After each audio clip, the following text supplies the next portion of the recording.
Hello, everyone, and welcome to a new episode of Midweek Metagame. I'm your host, Gabriel Nassif, joined by my regular co-host, Edgar MTG. Hello, everyone. How's it going? Well. Another week, tons to get in. We skipped last week. Edgar wasn't feeling great after playing in his RC. He got a little case of the RC plague. But we're gonna get into the RC result, his tournament, where Standard kind of landed before the new set. We're gonna talk about the new set. I played my pre-release, well, two-headed giant pre-release. Gonna give you kind of a top 10 maybe for the new set. And I actually got to play a bit today, the new Standard. We're also going to be talking about No Ban List Modern, which is a format right now on Magic Online.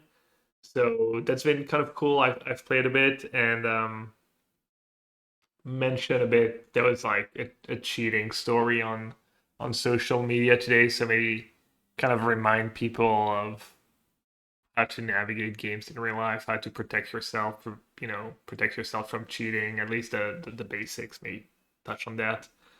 But before we get into all of this, I'd like to remind you if you want to support us, you can do so at patreon.com/midweekmetagame for $1 an episode, as little as $1 an episode.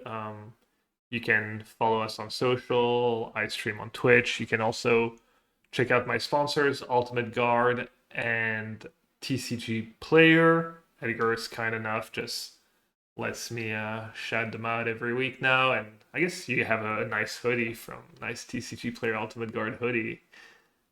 I gotta rep the brand. Yeah, reps the brand for free. What a fish. Um, too nice. But yeah, all that good stuff. Anyways, let's get into it. Let's start with recap of your RC, what you ended up playing, how you felt about it. Yeah, why don't you start with that? Yeah, so regional a couple weeks ago at this point, I ended up playing Demir Control, and listeners to the podcast last time will probably remember that I was kind of talking up the Demir Demons deck. I was pretty high on it, or rather, I was pretty confident that I was going to end up playing it and that it was better than regular Demir Control, but like right after recording the podcast, I started playing some more and I started getting some cold feet about the deck and um, ended up audibling pretty last minute. Actually, it was maybe 24 hours before I left. I had to travel a day on the Thursday, um, and I just wasn't feeling very confident with any of my matchups. I felt like people had figured out plans against the demon decks. They had like a couple extra cards that were annoying, and I couldn't really play the right tools to counteract that because of all the restrictions the demons deck had between the mana base and having to play a certain amount of cards to be able to win through combo and play the demons themselves. So just played tried and true blue black control, and it ended up not going that well. Ended up picking up a draw in round two, which kind of didn't end up working out that well. I ended up playing against a ton of tougher matchups and did not make day two of the event. But I was happy with the audible, or rather, I was happy that I played blue black control over blue black demons. Yeah, But I did get a message from my buddy Tarek, who tested with us at the last pro tour. It was like it was like 2 a.m. before I was going to leave for the event. I was leaving for the airport at like 4 in the morning, and he told me to pack my prowess cards, and wow. I did, and I unfortunately didn't listen to him because I was going to be playing the deck on no reps, but I think that would have been the smart move to audible to that deck if I had the gusto to play it on no practice. Damn, you actually got the hookup. Wait, was Tariq playing the RC as well? He was, but he played the American one. He's back and forth between the States and Canada. So I actually didn't realize that he was playing the American one at the same time. And I think if he had been there on the Friday with me to, kind of talk through it, he might have been able to convince me. But yeah, being remote, I didn't didn't have that great of a feeling of being able to pilot it, or wasn't entirely confident that it was going to be the best call, even though I kind of had a feeling that it might be pretty good. But yeah, in hindsight, it would have been it was the best call stats wise, so it would have probably ended up a lot better than what I did. Dude, you literally played prowess in modern not that long ago. How much more complicated can the standard version be? Yeah, true. Yeah, I mean, it's a pretty like fundamentals deck. I wasn't Yeah, it like really too worried is. about it, but between the literal 0 games, like I think if I had like half a day to just play some ladder games, or like test like lessons and landfall and just get a feel for those matchups, I probably would have been enough to play it. But it was literally 0 reps. Like I couldn't play it on the airplane. I couldn't play it once I got there. So it would have been truly a Hail Mary decision, and I decided not to go for it. Yeah, so quick look at the stats from that weekend. It was the USRC, right? The Canadian RC and the Arena Championship, so a lot of matches, and Green Landfall had a great weekend. That was kind of my prediction going in. That's what I was saying on my stream, just telling people if they don't know what to play Green Landfall. I thought that there would not be enough like cup decks basically to the GTO amount of cup decks to balance the format and make Green Landfall not a great choice. And it was, but yeah, next level choice was just that Is It Prowess deck. Green Landfall had 55% win rate, second most played deck. Lessons was the most played deck, had a good win rate too. And Is It Prowess had 57.6%, and it was in the top 10 most played deck. So crushed the arena championship. I think there was two in the top four, and yeah, no, just did. How did Tariq do? How did Tariq do? Do you know? Um, he didn't qualify, so worse Okay. than X5 or X4. I'm not entirely sure how he did, but Collins Mullins was playing the same list. I think Tarek got it from Collins, or they worked on it together, and he made top 8 of the RC. So um, it was a solid list probably. Yeah, there was a bunch of decks that had a good win rate, but not a lot of players. Just Is It Prowess crushed it, and the Mirror Control actually had an over 50% win rate, 50.5% win rate, which is more Just than what I barely. expected, honestly. Yeah, and Demons I think was subs. So Yeah, my hunch on that I think ended up being correct, even though I probably could have come to a better conclusion, or a better decision with that thought process. But yeah, I kind of just started losing to everything with the Demons deck, and I had really cold feet about it, and just got off of it into yeah, something a little bit more comfortable. I just yeah, wanted to play with Wan Shi Tong and real counter spells and a functional mana base. yeah. I think I played your list a bit on the stream on Friday, and it didn't go very well for me. I went like maybe 2-2 or something before giving up. So yeah, so I had, that I had such a bad feeling when I got that drawn in the second round. I was like, oh, this is not going to work out that well. And immediately the next round, I pair against probably the only 4 Unholy Annexes in the whole room, and, and go get completely destroyed by that card. And then I end up losing to like a slower Elementals deck, and it was like a close match. And then I lost to a Jeskai control deck as well. That was kind of a close match too. yeah, that didn't sound like the worst first matchup. I thought you might say you got paired against some Lessons deck. I was wondering what would draw. I Well, the guess the Lessons doesn't. Unholy Annex deck felt completely unwinnable, Yeah, but that one's a bit of an you're anomaly. like, hope I did I'm. I did manage to dodge lessons the whole time. Oh, yeah. Yeah, so that was standard before the new set. The turtle set might not change standard a ton, but I got to play a bit today already, just a few matches, but I tried the black green counters deck that I was hoping might be good. That card has a lot of new cards in it. It has I was playing was Mickey and Leo Chaos in Order. That's a 2/2 for 2 that draws you a card when you put a counter on a creature you control. So that card's cool because it works with the token synergies. It also works with requitting Hex because it only triggers once a turn, but you can theoretically, get a trigger on your turn and get a trigger at instant speed with Hex or Scavenging Ooze. It also plays Pursuit, Obsessive Pursuit, which is an enchantment. I love the 2-mana enchantment that makes you clues, eventually gains you life. Combos with Mutagen Man Living Ooze. It has the new Michelangelo too that doubles the counters. Kind of a bit of Hardened Scales vibe. And the deck was fine, but I just lost a bunch of close matches basically. So I think that one's gonna be pretty tough to.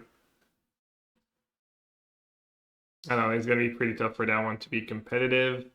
I also just tried an updated list of my Sultai mid-range control Ram deck. It's basically kind of the blue-black control deck, but it plays green and it plays the elementals, and it's more of a tap-out deck. So you've got Deceit, Wistfulness, you've got the Sultai Saga that destroys a permanent, and just a bunch of cheap interactions, some deadly cover-ups, and the new card is Lessons from Life, which is 4 mana, blue green, 2 draw 3 cards, put a land card from your hand onto the battlefield tap. So it's kind of urban evolution, but for 1 less mana. And I'm not even sure that card's anything special. It was fine for me. No, Is it literally the same text as Urban no, I Evolution? think urban Or no, evolution Urban is Evolution on. was an explorer, right? Yeah, the land comes into play untapped. So it's 1 less mana, but Much your better land this comes way. into play tapped.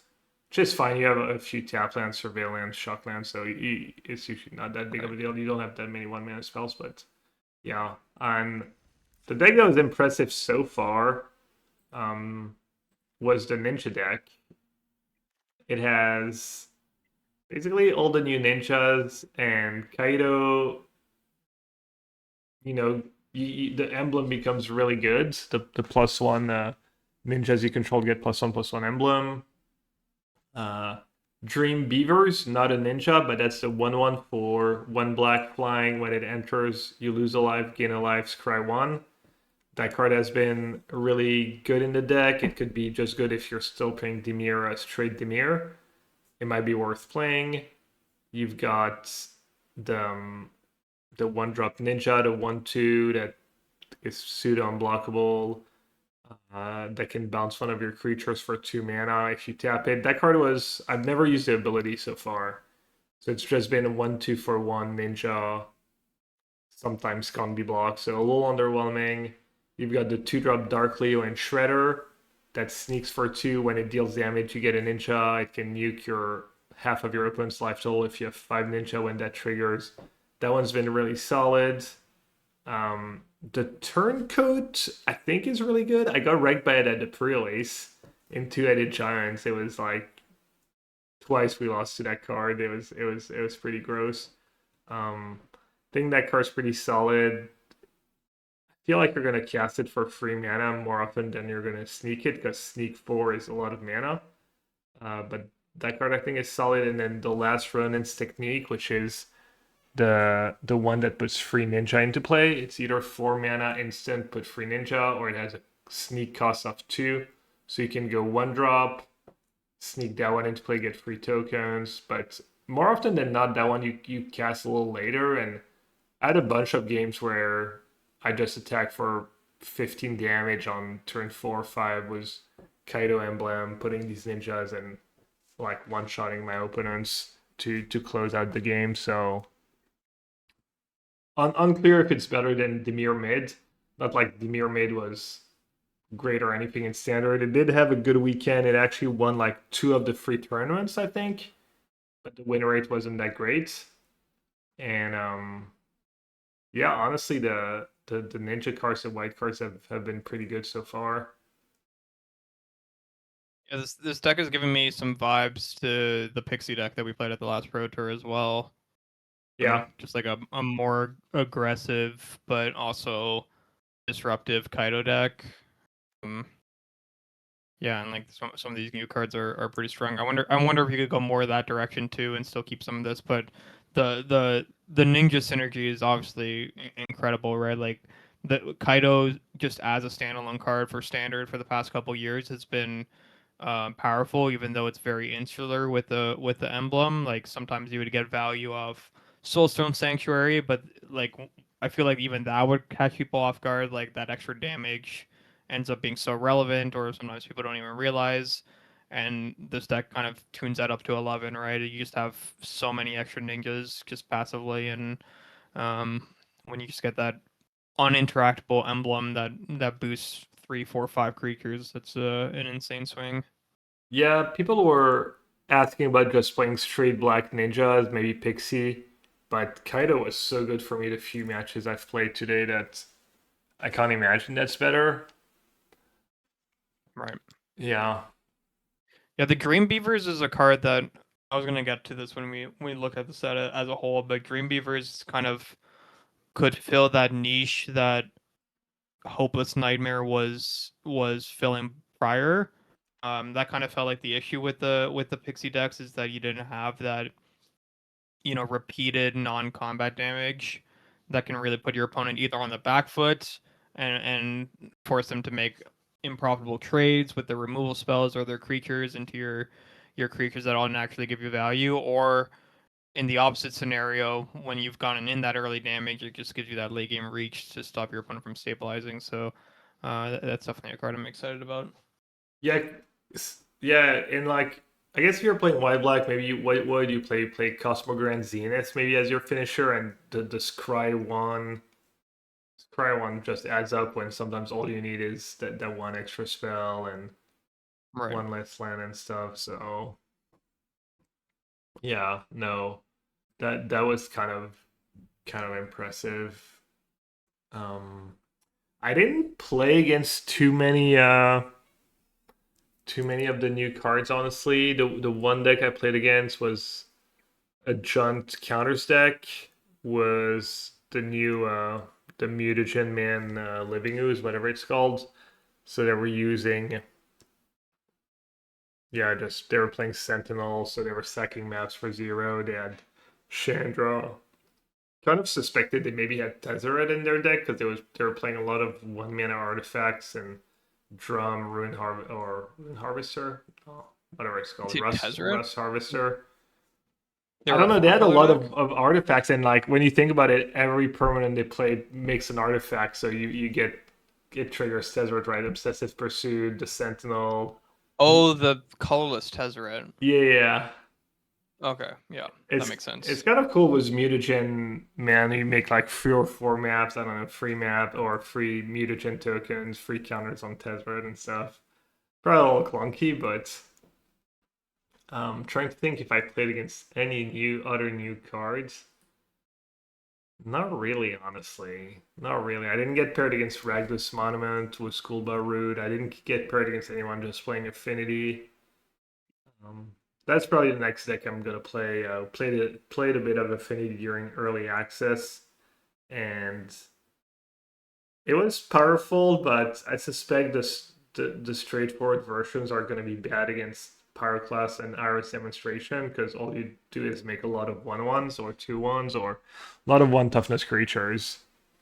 Um, so you can maybe play a 3 or 4 color version with Gene Pollinator and the white mana artifact, the 1 mana one, Duskrose Reliquary, to have more interaction, play more of a mid-range strat, but you still have kind of this powerful top end affinity stuff with Krang and whatever, maybe a few copies of the new cranial plating that copies itself, stuff like that.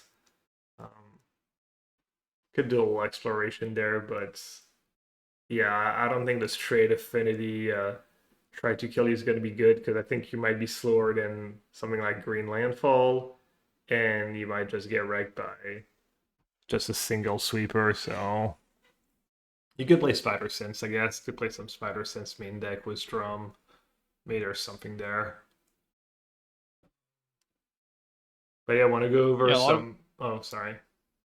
No, I was just gonna say there's a lot of new cards to try, and a lot of people talking about new archetypes and stuff like that. But there's still these huge pillars of the format that are gonna be tough to crack through. Right? You need to be able to beat lessons, beat landfall, and I guess now beat prowess, and those are kind of like three decks attacking you in pretty different ways, and um, each of those decks have kind of proven themselves to be strong and resilient. So it's gonna be tough for these new decks to come out with Yeah, some relatively small upgrades. yeah. Do you want to go over the kind of list of potential Yeah, let's playable do it. cards from the new set? Um, all right. I had a top 10, add some honorable mention. I know on podcasts it's not even always super easy to like follow along, so I'll try to keep it as clear as possible. But there, there's basically the affinity cards. There's Ravenous Robots, which is the 2-drop. It feels like kind of packages, right? If some of the cards are good, it probably means the other cards are gonna be good. And Right. like there's the ninja package, kind of, there's the affinity package, there's the counter stuff package, and I guess there's maybe a few standalones, maybe a few cards for modern. But yeah, I guess I will, for people watching in YouTube, I'll get the decks up. But there was the yeah, the affinity cards. So you've got Krang, which is Krang Mastermind. It's 8 mana. It has affinity for artifacts, so as little as 2 blue. And when it enters, you draw up to 4 cards in hand. So if you have 0 cards, you draw 4. If you had 1 card in hand, you draw 3, etc. So potentially you draw 4, and it's a 1/4 that gets plus 1+0 for each other artifact you control. So a little more expensive Thought Monitor. Um, I think that card probably has a room in a place in modern.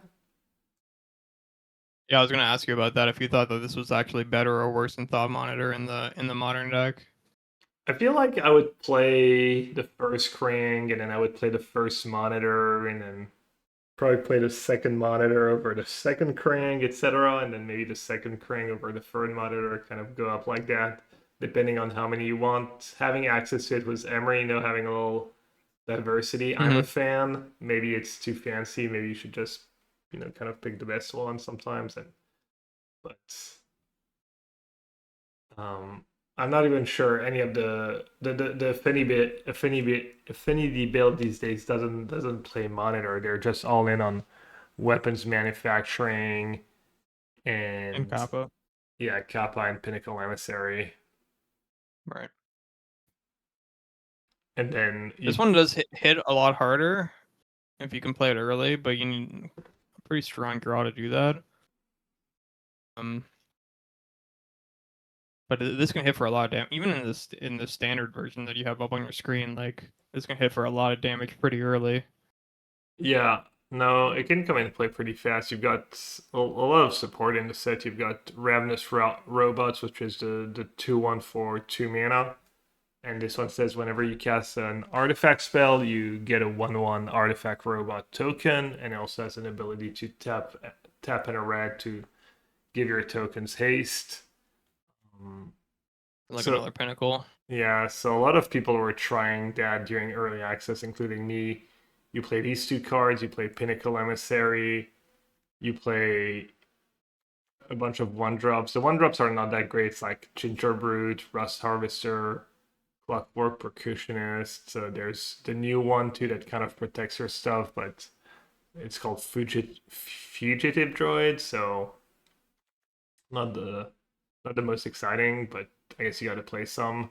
You can play drum if you want to, and then there's Improvised Arsenal, which is kind of a cranial plating. It's a red and 1 equipment artifact. It equips for a red. It has the same ability as cranial plating, +1/+0 for each artifact you control, and then for 5 mana you can create a token that's a copy of this equipment. So can kind of pop off was that there's also a 2 mana Lord, but I'm guessing that one's kind of a trap in the new set. So yeah, do you think this deck could be good in standard, the artifact deck? Looks not great to me, to be honest.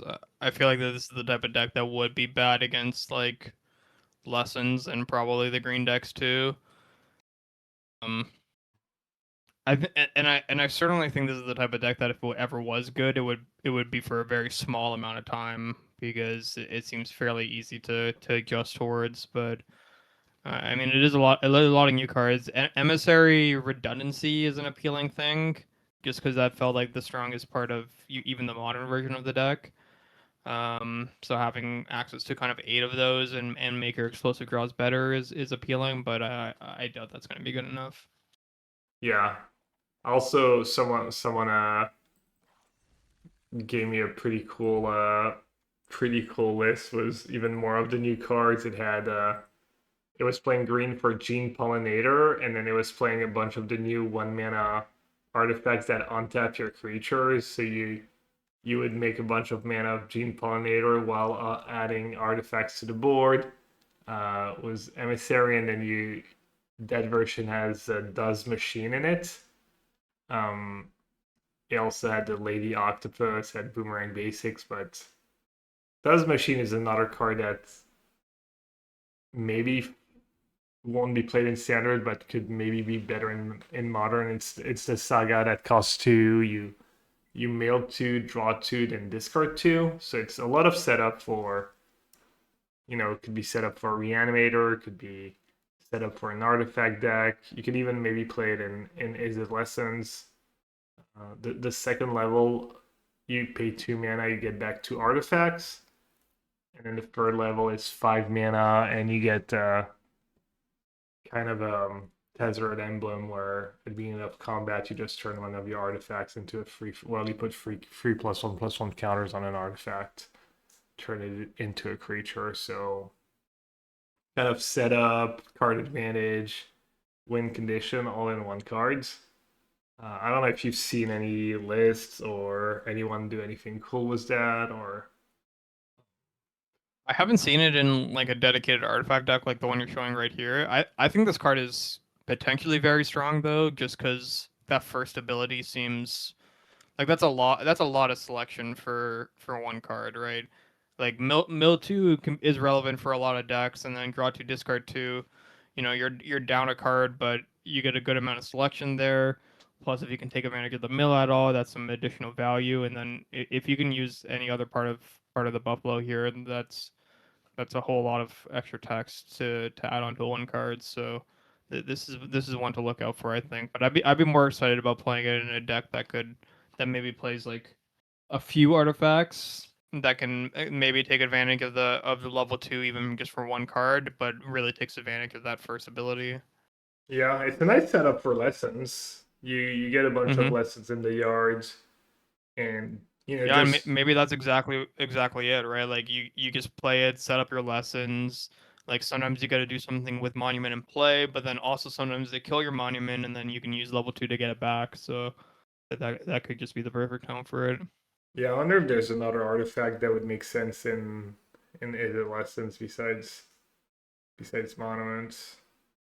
Well, you'll have Soul Guide Lantern, when that's relevant after board, or I mean, maybe like a single copy main deck is something that I'm sure you've done before. Yeah, I yeah, don't that's know if there's true. any other like strong A plan artifact though.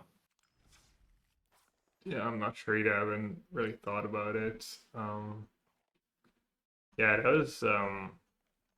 So there's these cards.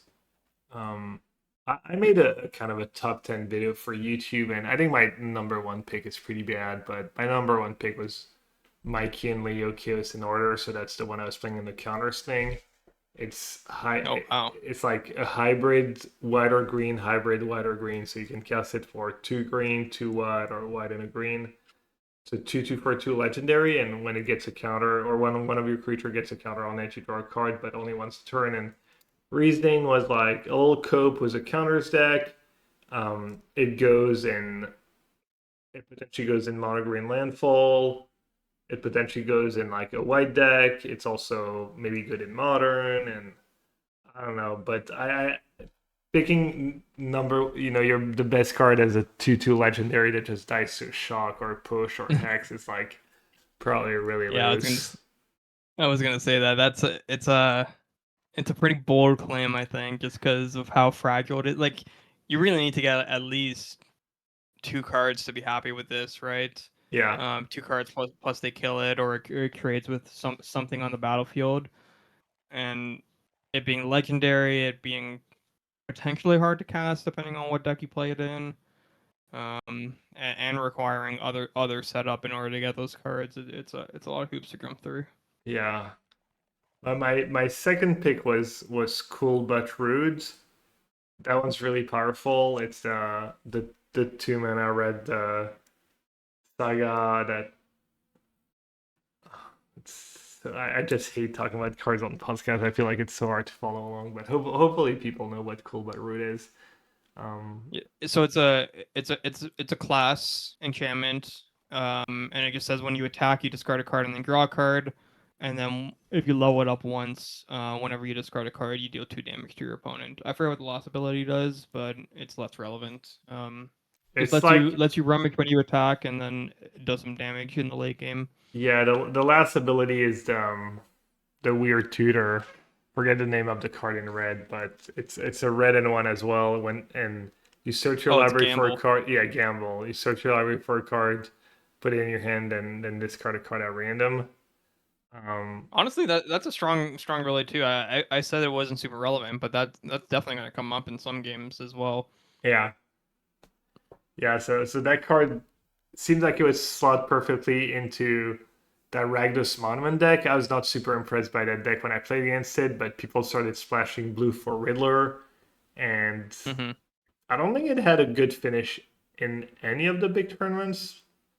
Um, No, I don't think so. So this is actually something I didn't talk about in the recap section, but after I realized that I should probably not be playing demons, I had a bit of a manic episode where I was trying a bunch of basically any deck I could find on Twitter or on Goldfish, to try to figure out what to play, and I saw, I think it was Yuki's tweet where he posted that he top eighted a challenge with the Grixis version with the Riddlers. yeah, And I tried that deck some, and I always thought that that deck was a little bit flawed.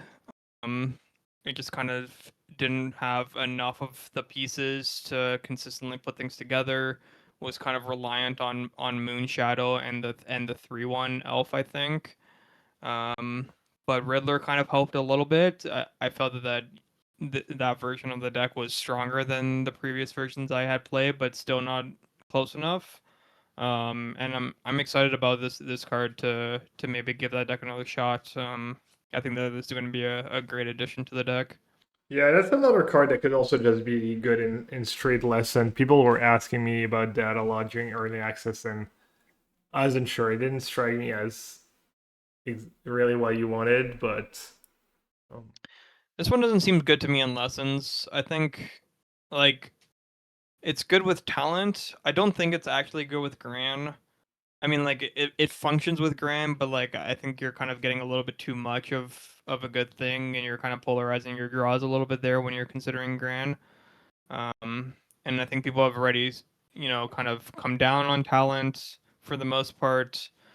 I think that this is going to be, and it's a non-lesson for your deck as well. I think it's going to be too much of the of what the deck already has. I don't think it's going to be good in lessons.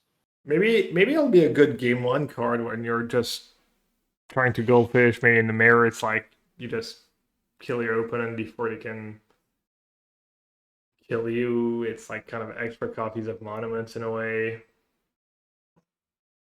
But yeah, I didn't really see it. A card I did have on my list. I'm going to talk about some of the other cards, but and that maybe could be the best card in the set somehow. Another legendary creature though, but that one's Casey Jones Vigilante. It's a 4/3 legend for red 1. So 4/3 for free, and when it enters, you draw 3 cards, and then at the beginning of your next upkeep, you discard 3 cards at random. So I don't know. That's kind of a bit of a crazy card. Pretty wild effect. And good was Are Monument, those maybe. Good was in a burn deck. Just, I don't know. I don't really know what to do about it, but feels like it has potential. that's a delayed trigger, surely, right? They wouldn't have templated it otherwise. What do you mean delayed Like trigger? you can't like trade with this on their turn and then not discard the 3 cards, right? It's already it's tied to the Yeah, I'm original ability. assuming. Yeah, Okay. that'd Yeah, I be would assume so sick. too. That would be way too strong, I think. Um, but yeah, I mean, draw through, discard 3. If you have ways to take advantage of the of stuff in your graveyard, um, yeah, it seems like it could be good. It does have the legendary creature problem though, unfortunately. But I mean, you have a lot of time to use the cards potentially, depending on what deck you're playing. Like, if you have 1 or 2 extra mana the turn you play it, you can maybe cast a spell or play a land if you haven't played a land already. Um, and then you can still cast some instants on your upkeep before discarding some cards that could come up. So it could give you some additional time to use those cards. Kind of gives you some Tursa vibes there. Yeah, yeah, no, it does. Going down the list, a card that might actually be good, just because it's kind of generically good, is Letterhead Swamp Stalker. That's I the was wondering if that one was on your list. Yeah, I had it at like 4 or 5, I think. It's the 5/4 trample for green green 2. It enters with a hexproof counter on her, and when it deals damage to a player, you may remove a counter from her. When you do, destroy target artifact or enchantment that player controls. So hexproof, everyone know how good hexproof is. You can put other kind of counters on it and remove those to destroy artifacts or enchantments. And it keeps the hexproof counter. It could be good in green landfall too. Just you play it, it has hexproof, and then you untap, harmonize, or crack a bunch of fetch. Really hard to interact with. Um, Goes into a lot of different decks. Just really solid creature. Yeah, Yeah, this card's my pick for potentially the best card in the set, I think. Um it's got so many good things going for it. It's already naturally seems like a good fit for the mono green deck. That one seems like a shoe in to me. Just the thing you said about putting other counters on it, maintaining the hexproof counter to for it to continue to be a prevalent threat. Um, and then it also has trample so that you can combo off with the extra damage. But I think just in any green deck, like I'm even thinking like in Sultai Reanimator, for example, like if they're bringing in extra graveyard hate and only keeping in a few removal spells, and then you play this big hexproof creature for only 4 mana, that's kind of very threatening and requires very specific answers. I think that's going to be really scary for a lot of decks. yeah. Did you have any other cards? Because you said you had that one at the top of your list. I can finish my list Yeah, after, so but what did you have that we haven't my talked top about three were yet? Leatherhead, Coolbur Brood, and Dream Beavers. So Dream Okay. Beavers I kind of talked about earlier with the Pixie stuff. I think it's kind of gonna fill a good niche there, like fulfill a role that was missing with the absence of Hopeless Nightmare. Tiny Bones. Tiny Bones was not it. It was not doing the things that you wanted it to do. So I'm excited about Dream Beavers in the Pixie shell, and then yeah, Coolbur Root in the Monument deck or the aggressive Monument decks, and Leatherhead I think is just going to be generically great. Yeah. Some cards we haven't talked about yet. There's the Northwind Avatar. That's the blue red dragon, the 5/5 flying for 5. It is not a legend, and when it enters, you can search for a card outside of the game. So in constructed, that means your sideboard mostly. I'm not sure it gets your exile, but yeah, No, it does not. you can play a couple copies, 2 or 3 copies in the main, or however many you want. Maybe you play an extra one in the sideboard to chain them. Kind of a weird effect. It lets you get hate, lets you, maybe get a couple win cons, some curve into a 6 drop. Are we gonna There's have the discourse again about how many you're supposed to play in the main and how many you're supposed to play on the side. Do you remember the angel that people were talking about a couple years ago at this point that did the same thing? Which It one? it tutored itself from the sideboard. What card was that already? It was like I want to say it was like a 2/4 flyer or something, or like a 3/4 flyer, and then when it entered, you could tutor another copy of itself from your sideboard. So it was like, should you play one in high roll and then Yeah, you get the full squadron hog, or do you play 2/2, or do you just yeah. play 3/1? So your first one is always a value card. I feel like that one you never play more than the one in the sideboard. There's no way, right? I don't know. If you play 2/2, you get double, right? Yeah, it You is get a the really double to get the first one. slow, really grindy for today's standard to kill people. Yeah. Yeah, such slow card advantage. I'd be more interested in the bullets and just having the That being one said, five dragon. five flyer for five that's a big body.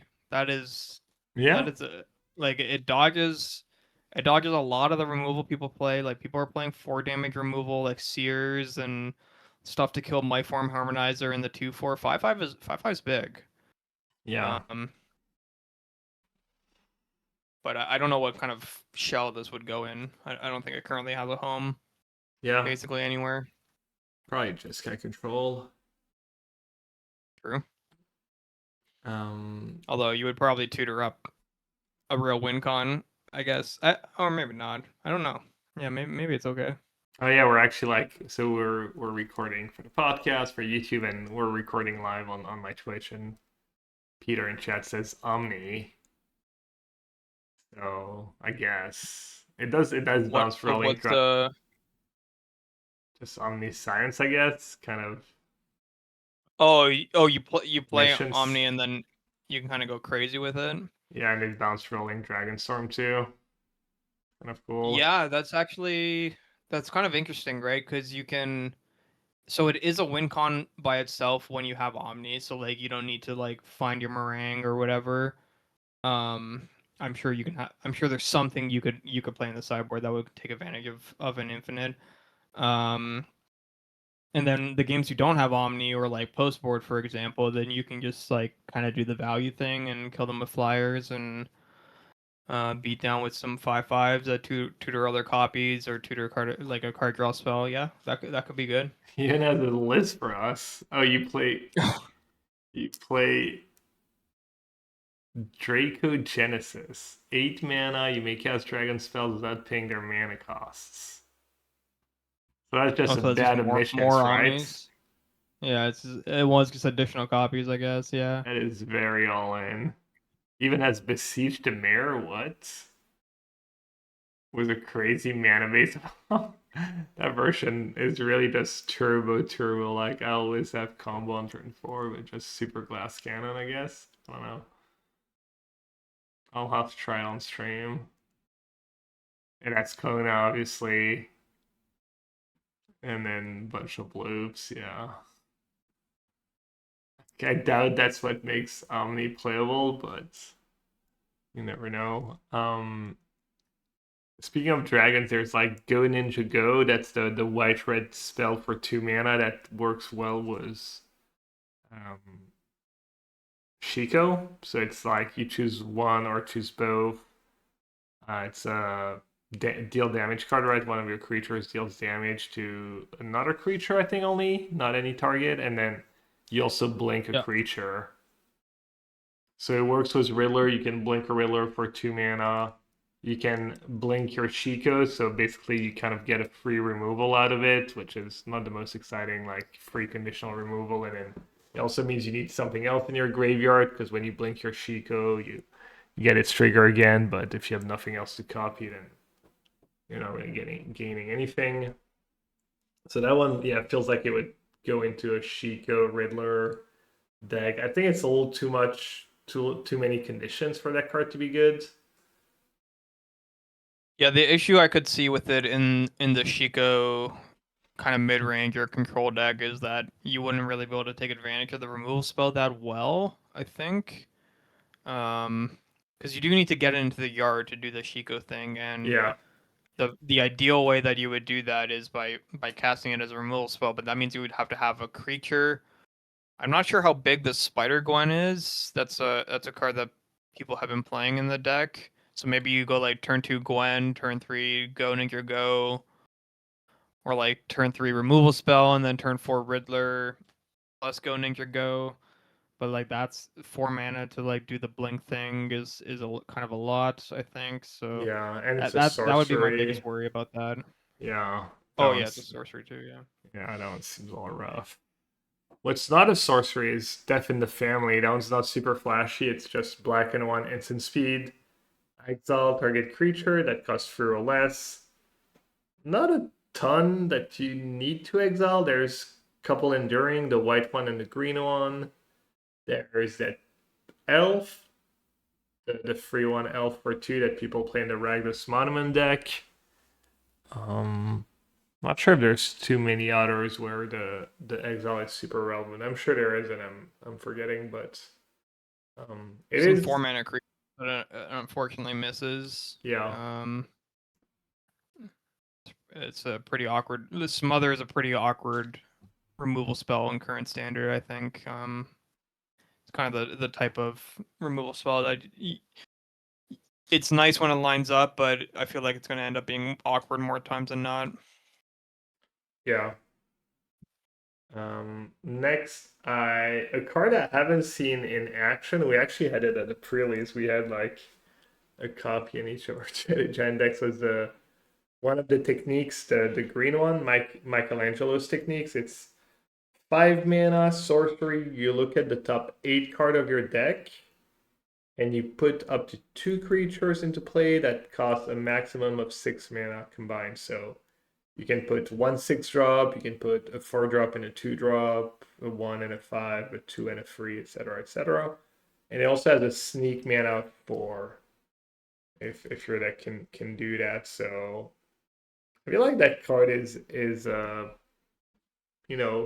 costed. I guess it's a fair price and a powerful effect. I could see that card being okay in Green Landfall as a 1 or 2 of maybe. You can hit like the green shell plus Chocobo. You can hit Ice Still plus Cub, Harmonizer plus I don't know. Just a bunch of combinations. You have a lot of creatures. 8 cards is a lot, but maybe you need a specifically good 6 drops for that card to be good, or like maybe you're Or a playing. lot of good threes, I think. Yeah, maybe almost like a combo deck where you have a lot of good threes. Like I guess Sephiroth is a at a sack deck with Sephiroth and Sentinels and the free dude at sack. So and I had a lot of creatures, so maybe I could get away with the sneak cost, but um, it gets tight in modern. But I don't think you have enough creatures in your deck to justify playing a card like that ever. No, I don't think so. It is nice that this is there's kind of two reasons to incentivize you to put a lot of 3 drops in your deck, right? Both the ability itself and also the sneak cost. Hmm. Um, so I would wonder if you would want to build this more like a Coco deck, basically. It's not often that we see these effects trade up on mana, and that's kind of I think where the breakpoint is for whether or not these end up being good. Like a lot of times you see effects like this where it's like you pay 6 mana to put a 6 drop into play, or you pay 5 mana and you get like some smaller guys, but getting a total mana value of 6 for 5 mana or potentially even 4 is that could end up being a big swing. Yeah, it could get Urabore to like Riddler. Or Borrowed Cub is pretty strong Yeah, to get. Or Leyline Weaver, yeah, or Borrowed plus anything else in that deck. Yeah, it could be good in that deck. yeah, that's It's a nice card with that. Formidable Speaker too. Yeah, I feel like it's just a card you need to start putting in your green decks and just kind of see what happens, get a feel. I'm worried it's gonna end up a bit like I forget the name of the card, this free one that looked like on paper it was pretty well costed, but just been unplayable so far. It's like, if you pay free, you'll flip the top 4 and keep up to a land and a creature, a combination of land creatures, and then when it's, I forget exactly, but so I think that one's a bit better though. The technique. I mean, it can't. I guess it can't be much worse since the other ones use literal no play in any of the tier one decks. But yeah, I had a couple more cards. I think I had for modern. I had a card called Rat King Verminister. It's the 2-drop that gives you more rats, and then you can sack 3 rats to reanimate a creature, and you trigger the way you get more rats is the revolt end of turn revolt trigger basically. So idea is it works well with fetch lands. You can play it on 2 off a fetch, get a rat. If you do that again, you get another rat. I figured it might be good in Gorios potentially. I don't know if you've seen that card or it kind of competes. The casting cost anyway kind of competes with Emperor of Bones, but I feel like it's pretty solid. Apparently, Spike was playing with it today. I saw something about a title, but I'm gonna bring it up. It has Disappear. I think Disappear is exactly Revolt, right? Well, Revolt isn't an end step trigger. Okay, yeah, fair. I don't know if all disappear cards are end step triggers. I think they are, yeah. So this thing's got two things going for it that I think aren't immediately obvious that kind of make it nice. The first thing is that um it itself is a rat, Yeah. so you can sacrifice itself to its own ability. And then the other thing is that it's the sacrifice ability is not as sorcery speed. Um which I feel like that they tack that onto this ability a lot recently. Mm-hmm. And what that means is that you can kind of do the thing that you mentioned where, you go fetch land, cast this, end step, make a rat, and then at that point immediately, it's already threatening to do something the next turn, right? Because Yeah. if you go another fetch land the next turn, make a rat, you can then reanimate something on their turn. So you kind of really close the window fast on your opponent's ability to interact with this card, which I think is it has a lot going for it in that sense. And the fact that it's legendary too could mean that it's kind of like a built-in ephemerate sometimes. Like if this is in your graveyard, you can Goryo's id instead of the Atraxa, and then you can just reanimate the Atraxa. So you Yeah. sacrifice an attack to not have to have an ephemerate, stuff like that. So yeah, this could be good. Yeah, that's kind of cool actually. You play it, you get maybe a red, they kill it, and then down the line you get it back. My bad. It's a 1/1 for 2, but not only do you get a rat, but the Rat King itself gets a +1/+1 counter. So Hmm. it also like I don't know how good Graveyard Hate is against Gorgeous these days. I mean, I'm sure it's fine, but it also like a reanimate spell that can win you the game against Graveyard Hate just a threat. Right. Um, Probably kills pretty fast. You get a 1/1, it becomes a 2/2. You get another 1/1, becomes a 3/3. So maybe in these crappy games against Graveyard Hate, that card could be cool. Once again, it's a legend, so maybe you don't play too many. But I thought that card was pretty solid for modern with fetch lands. Um, and then my last one, I forget the full name. It's something something terrible twos. I'll look it up. Toka and Razar. That's one I completely forgot in my video. That one's it's a free 2 menace. It can't be countered. It's a legend. You can cast it for hybrid red black, hybrid red black. So 2 red, 2 black, or red and a black. And it says whenever a player casts a spell, if the amount of mana spent to cast it was less than its mana value, Toka and Razar deal 3 damage to that player. So it works against Warp, Riddler Harmonizer, you're paying less mana. It works. I forget now, but we're going through the list, and there was a lot of things it worked against. I think it works Works against any, against. any cost reduction, any mana or sneak, warp. Oh yeah, it works against Sneak. Oh, right, that was it. It works when they have Grand Evoke. or Artist Talent Reduction, um, Evoke, but there was a lot of like concrete applications in Standard. I remember when we're going. I think there was even more than that, but yeah, the Grand Reduction. People play Momo. Did you know about that? That was the one deck I lost to was Ninja. Apparently, just mono white Momo, and People played in the Boros Dragons deck too, right? yeah. Oh, Boris Dragons. Yeah.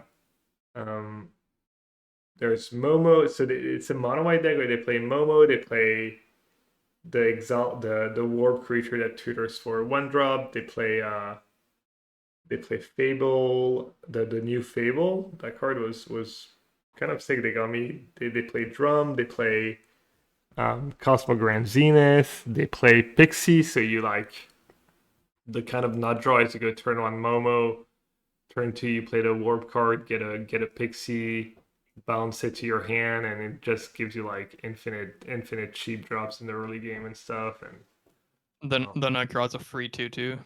yeah, it won the challenge yesterday. Apparently, it won a Magic Online challenge yesterday. 9-1 Right. CPOs. What else did it have? Voice of Victory, Cosmo Grand Zenith, Highly Guided by Light, Sage of the Sky, Starfield Shepherd, 4 Galos, 4 Dream, 4 Springly Drop, 4 Steamer for the 12 non-creature spells, and then you get to play 4 Ban and Air Temple. Yeah, honestly, it looks really cool. I'm kind of mad I didn't think, but I feel like that's like something like Jim Davis tries on day one or whatever, like his brews, and then never sees the light of day again. But I feel like we definitely talked about something similar to yeah, this. me too. There's also a thing in best of one, but maybe that's a different version. Um, I know for sure we brought up uh Momo Shepherd Pixie. Like that interaction was something we yeah, definitely talked I think about. we were talking And about I know, probably a Riddler build, yeah, right? it's possible we went too far down the Riddler rabbit hole. Mm, Um, because that ends up not really working out because of the mana base. Like if you don't draw Hallowed Fountain, yeah, um, or like Verge plus the right other land, it's hard to get to really do that. But um, yeah, if you get to execute all that stuff, just Shepherd is a lot of value. Pali has a lot of value. Like you have a lot of ways to kind of get extra resources. Abandoned Air Temple is kind of just a messed up card that sees no play. yeah. Um, so yeah, I mean this Yeah, I see seems the good to me. bit of playing the blue white flash deck. Oh yeah, you also have like I was looking at Sage just guys. You can go turn one Momo, turn two Drum. That's your first spell, and then you tap your And then Momo Sage, and the land to yeah. play a Sage Disguise for 2. Get a. What did I play recently where Sage just? Oh, I was just playing like blue white control, and I saw Liz that Sage Disguise in the sideboard was Roadside Blowout. It's kind of that weird boomerang that costs 1 if it targets a 1 mana spell. Anyways, Sage Disguise was like kind of my MVP in the sideboard of that deck. It was just like super good in a bunch of matchups like red decks, blue black mid range, anything along those lines. A little aggressive or a little mid rangey, and Sage Disguise was really good for me. And against both of those decks, the red decks and the blue black deck, you can actually sequence it the other way, and they have like no opportunity to remove a spell. If you just go turn one Drum, you can go turn two Momo Sage. Oh, true. Yeah, it works both Yeah. ways. Yeah, maybe we'll have to try. Well, I'm not going to my RC, and PT's not for another couple months, and there's gonna be a new set. But Yeah, yeah, it's interesting. So yeah, the last round of RCs is with Ninja Turtles. It's like release weekend. yeah, So that's going to be interesting to watch. Like how many brews there are, how many people stick to the tried and true, and then like you said, yeah, we don't have any standard after that for quite a while. And we're gonna get the new set before the next Pro Tour. So more opportunity for change again. yeah. Yeah. I don't know if there's anything you want to add for standard or the new set before we move on to No Banlist Modern? No, I think that just about covers it all. Yeah, I guess to wrap it up, yeah, I mean what I've seen so far, I would if you want to try the new cards, I think Ninja so far is what I've seen that's been working, but it's literally been like what now, like 5 hours? No, 7 hours. I think the set has been live on Arena. I didn't check other people's streams, so I don't know what other people have been trying. But yeah, if you like, especially if you like the mirror mid range, might be worth trying for this weekend. Anyone playing an RCQ and RC. But yeah, why no banlist modern? They brought the format to Magic Online. Same way they brought pre-modern, they started in the contraption queues, except I don't think they plan on making no banlist modern a format that's always on Magic Online, whereas pre-modern is officially part of the Magic Online, I guess, competitive queues. They have challenges and whatnot.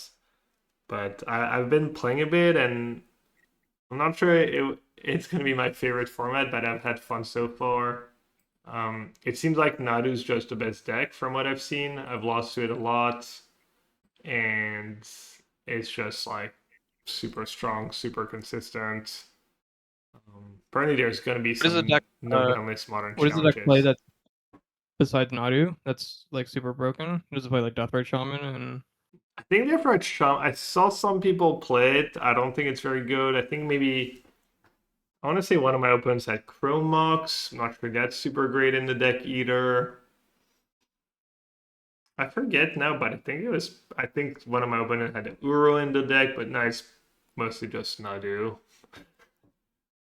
Just Nadu's just that good? yeah, it just super good. I did not try Nadu. I tried Affinity. Um, there's a bunch of routes you can go. Obviously, I've heard of a version was Pinnacle Emissary and Skull Clamp. What I tried was I just tried to run Tamio and Emery because I like these cards, and I think I got Mhm. the list to a decent place. It was funny. I played a couple matches, and then after 2 matches, I was like, I think I have way too many lands. I cut like 4 lands or something. And then the deck felt much, much better. I was playing 4 Mox Opal, 4 Chrome Mox, and 1 Mox Amber. Um, very few lands at 12 lands, counting Urza Saga and 2 Sink into Stupor. And then, after playing the deck a bit, I kept adding like card drawing spells, which I don't know if it's me or if it's good, but I would try like probably a couple Thought Monitor. I would probably try 1 Monitor, 1 Krang actually. And then a card I did not try, but I would try is just Riddler, because I did have a lot of draws with, especially with Chrome Mox, where you empty your hand really, really fast. So I wonder if not just having a couple of Riddler wouldn't be good. I was playing, Crypt, the Saga targets, kind of Haywire Might, Needle, Lantern, Spell Bomb, uh, and was that deck I played against Nadu a lot, and it was tough. I had Needle for Shuko. I had a little hate, but it was still tough. Like Oko was pretty solid, but not always enough. So um, I kind of like where I Yeah, I got was my gonna ask about losses. the Okos. Um, I mean, I love Oko. I love these blue green Emery decks. I used to play a lot of them, but I wonder if Oko's even better than just playing Corey Steelcutter. Yeah, that was another deck. Spike played that. He had like Tamiyo, Dragon Rage Channeler. He had a lot of free spells, so he had Gitaxian Probe, which is one of the banned cards. I think he had some Mental Missteps too. Um, it looked pretty strong. I'm not sure which deck he liked better of what he tried so far, but yeah, no, Steel Cutter might be a better splash than Oko, but Oko was pretty strong for me. I think I had a turn on Oko once, maybe once or twice, and yeah, that deck was fun. And what happened was we started talking about Chromox and Riddler. So I tried a blue black mid range deck, kind of not mid range, but it was 4 Chromox for Riddler at Frog, and Grief. I Oh, was this looks scamming. nice. I was scamming Grief with a Sense Flux. So I was playing straight blue black. That felt pretty mid, honestly. Decided to move on. Decided to try an Esper Bling version with Philia Ephemerate, Grief, Riddler, Black Overlord. So kind of like the current modern deck. But my banned cards were 4 Chrome Mox and Grief. 4 Griefs, yeah. And that deck, the problem was like the color requirement basically was too awkward, having the right card to pitch to Mox, having the right card to pitch to Grief. I was playing Solitude and even one Subtlety, and I think it's a little too tough to make it work to be worth it. Um, Other reason to have white was Clarion Conqueror, which is one of the best hate cards against Nadu. The problem is I lost the game because of Chrome Conqueror, like a sideboard game, and then they also just play like Nadu is a free for flying, and they can have maybe Bristly Bill sometimes, or kill you as Urza Saga token, so they can still like win the game and stuff. So I think that deck's probably like a little silly. And then I just felt like playing Boris Energy, which is funny because I don't think I've ever played Boris Energy in actual modern, but I was like, I don't know, it sounded good to me. So build the Lures version. There's the debate of Lures versus Flage, and you get to play maybe Fable or Season Pyro.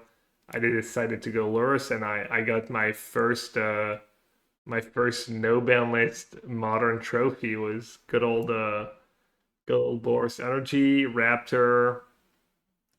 I tried Skull Clamp. I was kind of skeptical about Skull Clamp because I feel like it's gonna be a worse Goblin Bombardment more often than not, and I'm not in the business of killing my own creatures when I'm trying to just kill my opponent. And I played with 2, and it was never great for me. I didn't go all in. Apparently, Doomwake was trying a version with 4 Chrome Mox and 4 Skull Clamp, where you try to recoup the cards from Chrome Mox and Skull Clamp, and people were saying it was pretty good for him, but Are you even that good at recouping the card? Like you don't have unless you're going crazy with pride. Like it's kind of hard to not sacrifice the actual material to get those cards. yeah, it's pretty nice when you have a Johnny and somehow no ways to sack a creature, but I think Sure. that's what Raptor is there for, right? And that you have so much redundancy. It's so easy to assemble like Yeah. 2 Johnnies and a Johnny and a bombardment, even just discharge your token sometimes. So where I landed was just after playing a league, what I would try would just be like just the guide surprise, like kind of all the good cards, 4 of all the good cards, and then free Goblin Bombardment. I have 2 Static Prison, 2 White Charms, Raven Charm. I have 2 Stadium Headliner. That's a 1-drop Mobilize. I had Voice of Victory in the league I played, but that card felt slow and not super useful. Um, add 1 Chrome Mox and 4 Mishra's Bubble.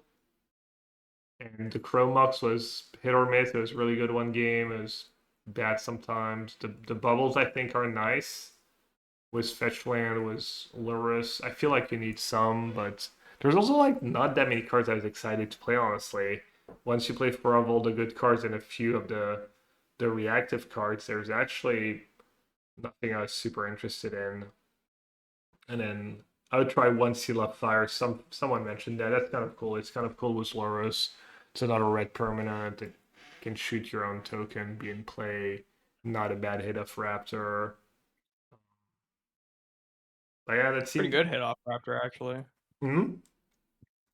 So actually a pretty good hit off Raptor just because like you can like hitting discharge can be awkward. Your opponent doesn't have a creature in play Yeah. ready and he just sits there and it's gonna be good later. I got a bone to pick with the list you got on screen though. I see you cut a Mishra's Bauble at some point that does not sit right with me. I don't think that's a legal maneuver. Well, the thing is, you don't get lures that often, so and you know, bubble can make your draws maybe a little more random. But yeah, maybe it's strong. You do have the nice interaction of it doesn't happen every time you need the right lands, but you can add that turn one where you bubble yourself, and then if it's a good card, you play your shock land, and if it's a bad card, you play your fetch land. But obviously, you're not always gonna have like a fetch land and a shock land to have the choice. And then my I mean, there's sideboard, gonna be a lot of times you have a fetch land and no use for the mana as well, right? And you can just afford to get that free scry. Like those things. I mean, these are just regular Mishra's Bubble things that come up all the time, even in regular modern, even without Luris. yeah, Um, but with Luris in your deck, like the difference between having a spell you can cast a turn you play Luris and not is massive, and it makes me skeptical that playing less than 4 of that card is correct. yeah, I'm not sure. Nitty gritty. The sideboard was I changed it a bit, but I ended up playing a lot against a lot of graveyard decks in that league, and Crypt was a nuts for me. I played against Storm once. I played against a cool Dredge version where you're basically it's kind of like the standard or the standard. It's kind of like that current modern version where people try to mill all their phoenixes, bring them back with Lava Darts and stuff. It's the same thing except you have Troll, I guess, so you're a bit better at doing it because I think Troll's the only banned card in that deck. Um, so yeah, my current sideboard is Dolores, obviously, and then 4 Tormod Script, 4 Orange Chance for combo decks, and then 4 Harsh Mentor, which was the tag before Nadu got banned. That's the 2/2/4/2 that deals them 2 damage whenever they activate an artifact, creature, or land ability that's not a mana ability. So it hits Shuko, it's I guess Saga activation. I think it's fetch lands. Apparently that card. I don't remember. I mean, I remember it being attack. Apparently someone was saying that card was really messed up against Nadu towards the end. And then I have a couple Hexing Squelcher, which is the goblin that can be countered. And the reason I have that is as tech against Chalice of the Void. I'm not sure how effective it is. I'm not sure if you need it. I did play once against Eldrazi was Chalice, and it would have been good if I drew it because I got Chalice for 1, but I still ended up winning the game. But I would have been really happy to draw it in that game. So that one was kind of cool. Someone suggested that, and pretty cool tech against Chalice of the Void because it makes all your spells uncounterable, and it's Yeah, uncounterable. that's So nice. yeah, Yeah, yeah, I would have never yeah, thought you can about that. always get it in no matter what. Yeah. So yeah, that was kind of first like week or so of no ban list fodder on Magic Online. It seems so far like Nadu was the best deck, but maybe Storm, right a flame ceasing song that tells you like turn one. Seems like Storm should be really strong. Nadu really strong. Energy's probably pretty solid. I'm not sure what else, but maybe Steel Cutter, maybe surely some version of Affinity is good too. Um, do you think that's like a format that sounds kind of fun to you, or did you have any interested in trying? Like we have a bit of a lull, and you see yourself like playing a bit, or Yeah, I definitely see myself trying it. Like if I think there's going to be some challenges on Moto and might be fun to play for a little bit, but I doubt it has any longevity. Like I think, I mean, you're already saying like Nadu seems to be cleaning up. Like there's probably just going to be like one deck that's clearly a lot better than everything else. And I think the novelty of playing all the broken cards is going to go away once people get tired of just casting their pet card as much as they used to. So yeah, I don't think it's going to have any staying power. yeah. People were speculating if there's maybe an angle that they, they, they brought the format in part to see if which cards are safe to unban, or if maybe just no ban list modern ends up being a good format somehow, which is, I agree, pretty unlikely. I think it's just Daybreak just doing what they do, which is doing cool stuff for the players and just Hmm. making Magic Online the best possible. Do you think maybe they talked about it was a play design team, and I mean, surely the people in charge of modern bans and unbans are going to be keeping an eye on it at the very least. Yeah, I think they probably do look at it for deciding what cards are potentially safe to unban. Like we've seen a lot of unbans in recent years that ended up being, more inconsequential or positive to the format than anything else, and it's probably a good way to get a sense of that. But whether or not that was the intention of Daybreak, I'm not sure. I think they kind of just been, kind of throwing the players bones in these lulls, like you said, and just giving people opportunity to play some fresh things, some new things that are fun for a little bit. And I kind of really like the concept of the contraption format for that. Just, the low commitment, like we can do whatever we want for a little bit. If it works out, that's cool. If it doesn't, then it's temporary anyways. And I think it's kind of just a cool format to have for that.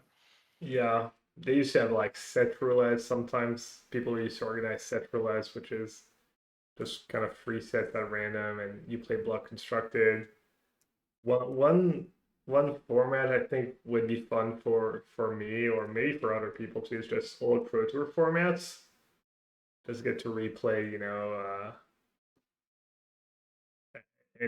I any think I think they did that, right? really. Or maybe something similar. Like, do you mean like old Pro Tour formats? Like, this is what the format is. You can play your deck, or like here are some decks from that Pro Tour, and then you get to play one of them. They Because I did think the that they've done the deck. They latter. did the latter. Yeah. No, I'm saying like Yeah, just give us the format and see like I see. if And the deck let us that did continue well to were the build on it. best decks, or if maybe you missed something, or Right. it could be fun to replay like the Necro PT from maybe that would be so fun to play Necro mirror matches, but um, There's yeah, definitely a bunch of pro tours in like that I can remember in the late 2010s, mid 2010s that there were decks that kind of were not at the pro tour at all that ended up being good later on in the format, and you kind of get to experience that a little bit more perhaps. But I don't think there's very many formats that like don't end up getting flushed out, like end up rotating before getting solved. But I mean, there's so much unknown information that there could be things that we don't even know about if we just get the opportunity to play them some more. yeah. There's one Pro Tour where I really liked my deck, and I think I made top 64, but it was uh, obviously one of the one Kai won. The New Orleans one when he won was Illusions Donate, and I was playing a really cool Esper control deck was Gerard's Verdict main deck, and I'm not even sure I knew Donate was a thing, but it was funny because it ended up being really good for me in a match or two where I would just Verdict myself, and then they had to combo me twice because I'd just go up to 2026 or whatever, and Right. Yeah. some I think some versions didn't have like maybe a morphling or anything. So it was like just now you have to combo me twice, and I'm playing counter spells and maybe discards and um, yeah, I started off well in that PT and then the wheels kind of fell off a bit, but that would The be classic completely broken two card combo deck that can't beat Healing Salve. yeah, my win con was like I think my win con was like one more fling and one Yawgmoth's agenda and probably had like something else I forget. And that one's one of the ones where the coverage just lost half the deck list or something, so I could never Mm. go back and look what my exact deck list was. But it was cool. I think I was playing Brainstorm. I think you had to play the fake fetch plans, the Mirage fetch plans, um, to get The your ETB tapped ones. yeah the real dual lands were illegal like Tundra and whatnot, but as far as fetch plans, it was still only the Mirage ones. Those So ones got the duels though, right? Or did yeah, they only get basics? no, they got the Okay. duels. They had like So it's just floodplains. enter tapped onslaught fetch lands, but you don't pay a life. Exactly. So the blue white one is floodplains. I think the blue black one is Bad River. Anyways, it was a cool deck. Um, and then a last thing to talk about today is that I don't know if it's today, yesterday. I'm not really on social media, so I never know. But my chat brought it up. There's been a player that got caught cheating, pretty head-handed. I think pretty clear. Just you see him Yeah. like tutor a card to the top of his deck, then shuffle without ever changing the top cards. I was actually trying to shuffle the deck today to see if naturally and I don't know if it's like by, kind of by habit where I make a point to like change the top card, change the bottom card. And I was like, Hmm. yes, it's so unnatural to shuffle while never changing the top card of your deck. Um, but there's also he puts a good card. It's clear. It's just so clear both times. So I think that there are people who have poor shuffle habits that probably naturally don't change their top card as much as they should. If you're one of those people, you should change that habit, yeah, obviously. Um, but I mean, the combination of everything, the tutoring, the doing that, the not presenting, um, just the unnatural tutoring too, like the way that he was rummaging through his deck and then like cutting it in half at some point, just seemingly randomly. yeah, Like it doesn't even make that much sense. Like it's so obvious what he was doing. Like this, we've seen versions of this that were less obvious that people were throwing pitchforks over justifiably, and this one is just a night and day to me. Like it's not even a question as to whether or not he was doing it. It's more of a question as to how long he's been doing it. yeah. And actually, someone dug up a video from like 6 years ago of him doing it at like it was like a random loco tournament No round five, way. just like a YouTube video from with like 20 views on it or something of him playing a modern deck, and he's just doing it 6 years ago. So this is not a unique case. Insane. I didn't. Yeah, I only saw like a couple of videos. I was like, yeah, there's no way that's just random. He's almost definitely cheating. Wow. Yeah, no, just honestly, it's silly, but just shuffle your opponent's deck a couple times. At least cut.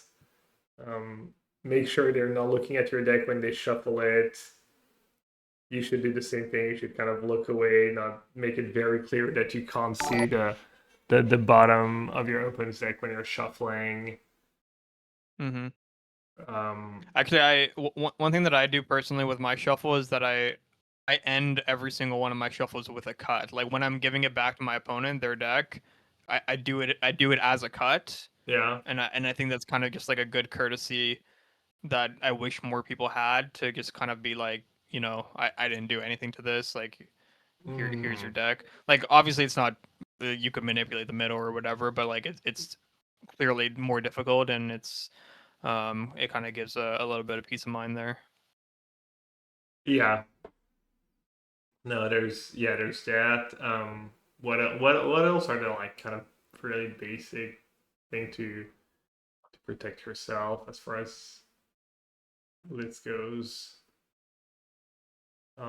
I guess the one thing I'll Honestly, say, no, no, go ahead. I was gonna say what people who try to cheat sometimes will do is they'll be like, I mean, I don't know, it's kind of, I think Mike Long used to do that. He like kind of like tutor and then he like just tap your deck, like just be friendly. Oh, or just, I'm just tapping your deck. I don't need to shuffle, Mm, hoping, their opponent like does the repays the same favor. thing. Yeah, stuff like that. And don't forget, like, cheaters are usually very charismatic and very friendly and stuff. So that's one of the ways to get away with it. Sometimes, not always the case, but a lot of the time. Um, Yeah, just protect yourself with especially with the complexity of cards these days. I feel like that there's a lot of opportunity for not just those egregious premedicated cheats, but also um a lot of opportunistic stuff, and that's kind of the scary stuff, in my Yeah. opinion, is the stuff that is kind of difficult or impossible to catch, and us as players kind of just need to be proactive in protecting ourselves, right? And just make sure you're on top of knowing what cards do, knowing interactions. Don't feel afraid to call a judge. Like the warning system is there to protect innocent people, not to punish them. Um, so you shouldn't really feel bad about that, and we need those things to be tracked and accumulated for the people who are actually taking advantage of them. Yeah, calling a judge is a big one. I'm almost scared to say that because I've been good lately, but there's a few tournaments in the past 6 to I don't know, however many years where I've been extremely sloppy. There's like one I can't remember which one. There was one pro tour. If you had watched me play, like if you had been silent spectator the whole pro tour, you would have probably thought I was cheating because I was like maybe 5 or 6 times I was sloppy for things that like were in my favor, and I think my opponents like never called a judge, and it was like Yeah. not a good look if you had been able to see like all my matches.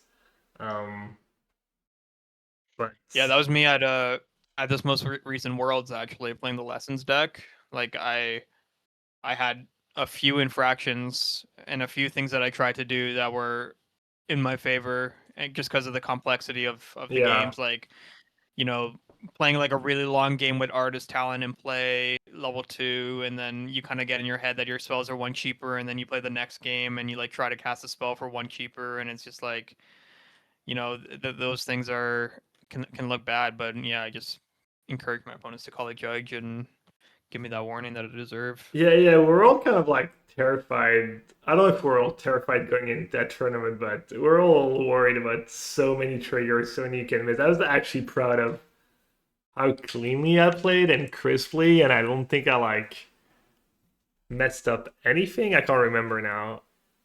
But I think Nothing that you remember. I pretty much like yeah, I didn't like mess up anything. Was all the triggers of Monument and Talon and the proper order, etc., etc. So I was pretty happy with myself. But yeah. Yeah, don't be. I mean, sometimes I don't. I say that I don't always call a judge. I call sometimes. Sometimes I feel like it's, it's pretty, but that's the thing. It's like always feels like it's like oh they didn't do it on purpose. But sometimes other extremes like Terry Badge is like setting traps for his opponent to like hoping they can't remember what the exact story was the green pact and stuff, but he like kind of paused, I think, and like kind of trying to see how his opener reacts, and don't remember the details, but maybe don't go this far, but yeah, call a judge. But yeah, well, it's almost an hour and a half in. I guess we did skip last week, so making up for Yeah, it a juicy bit. episode. A lot of ramblings. Like that's also like the new sets of preview when you talk about cards. It always takes forever. Yeah, even for a low power set, there's always a bunch of things that like could seep through the cracks. Like a bunch of the Spider-Man stuff was missed, right? Yeah, Like even like nonchalant stuff like Leyline Weaver or what have you. So there could be some hitting gems in this Ninja Turtle set, and we'll get to see. yeah. We'll have a better idea next week. We'll have the European RC result. I don't know if there's another RC. I'm probably gonna play a decent bit of standard, so I'll have a better idea to talk about that. Probably a little no bandwidth modern maybe. Um, yeah, no, it's gonna be fun. Might draft a bit of pick two. I didn't draft pick two at all for Spider-Man, so might draft a tiny bit the turtle set. We'll see, but a lot of people were hating on that set. It's like too similar to Spider-Man. Going back to New York again, the art, this, that. I will say, it's probably not great for me, not great for us, but it's just always encourage people to vote with their wallet, and if you don't like the set, try not to spend any money on it. Send Wizard a message if you think it's too much, too many sets, low effort, whatever you want to call it. Yeah, I kind of wish, my criticism of it is that I kind of went into this set not really knowing that much about Ninja Turtles. I didn't watch it growing up or anything. That I just knew, they were turtles, they were ninjas, they like pizza, and I feel like after looking at the set, that's still the only things I really know about it. So maybe I haven't really like looked into the lore as much, or I'm kind of overestimating how much they can actually put on the cards. But like I feel like I learned a lot about Final Fantasy through the Final Fantasy set, and I really enjoyed the Lord of the Rings set because I kind of already like that IP a lot. So I feel like that they could have done a little bit more to flesh out the lore and the cards and give them identity, but I don't really know how much wiggle room they actually had there. Yeah, it might have just been that people around you were more excited and sharing more stories about That's Final true. Fantasy, and this one people are That's actually just a really good point because I do have a lot of friends that love Final Fantasy. Like a couple of my closest friends are really big Final Fantasy people, so it was kind of easier for me to, like point to a card and be like, "Who is this?" and they would tell me. So that's a good point. yeah. Maybe it's just the lore of Teenage Mutant Ninja Turtle itself that's not that rich. I'm not sure. I Right. watched a bit when I was a kid. I don't remember much besides them fighting Krang, Shredder, Bebop, and Rocksteady every app or something. So um, You just watch the same 3 episodes for I every don't know, every time you didn't maybe. realize. um, but yeah, I think that's gonna be it. I guess we gotta put our lives on the line. What did we even? Oh, we talked Let's do about it. new standard and no ban list modern. The heaters of the formats. Yeah. All right, I'll go first. No ban list modern. I mean, I trophied. Not if it's even good against Nadu, but trophied was lowest energy, so that's what I'm playing. And then for the new standard, gotta go with as for Ninja. I beat Green Landfall once. Oh, maybe that monolith thing. I'll go with as for Ninja. This was the Dream Beavers. The ninjas. Honorary Ninja Dream Beavers. Yeah, I see your cat spamming some beaver lore, so I feel like that's gonna be a thing. Yeah. For me, I haven't played No Bandless Modern, but I do like the Emery stuff. I think Cutter seems like it would be pretty good. I do like the idea of Quantum Riddler, so probably I would try to build like a Tamio, Emery, Cutter, Chrome Mox Riddler deck. Yeah, I actually Is that got too paired much against stuff? Maybe. Spike, and in game two, he just flipped to me on turn one and then ultimated before I could, and Oh protected my it. It was god. like, yeah. All right, I'm in. Yeah, that sounds great to me. I actually Yeah. had Leyline of the Void turn zero too, so it was just, he couldn't even minus it to get back spell. But he got to ultimated before I could Just interact plus with all the it. way. That sounds nice. For new standard, I'm liking the monument deck, the red black, maybe Grixis. I'll probably just try red black again. See if Kulbarud does the thing that I wanted Riddler to do that wasn't quite enough. You kind of get to use all the modes of Kulbarud. You can take advantage of the discard with Bloodghast and Flameweak Phoenix. The damage is good when you're closing out. It goes crazy with the 3/1. Um, yeah, it seems great to me. So I'm definitely gonna give that deck a shot. All right, cool. Well, there you have it. As always, if you made it this far, thank you so much for listening or watching. Edgar, where can we find you online? You can find me at Edgar MTG on every platform. Nice. And then you can find me mostly on Twitch, twitch.tv/yellowhat. I've got a couple of YouTube channels. We have a YouTube channel for the podcast, Midweek Metagame. And there's also a Discord channel in my Discord that's dedicated to the Midweek Metagame podcast. If you have any questions about that, I'll check it. Maybe Edgar will check it too. Um, Yeah, I turn notifications on for that, so feel free to add me in that channel, and I'll be able to see it. but yeah, just if you have any questions, best place to ask them honestly is when I'm streaming live on stream on Twitch.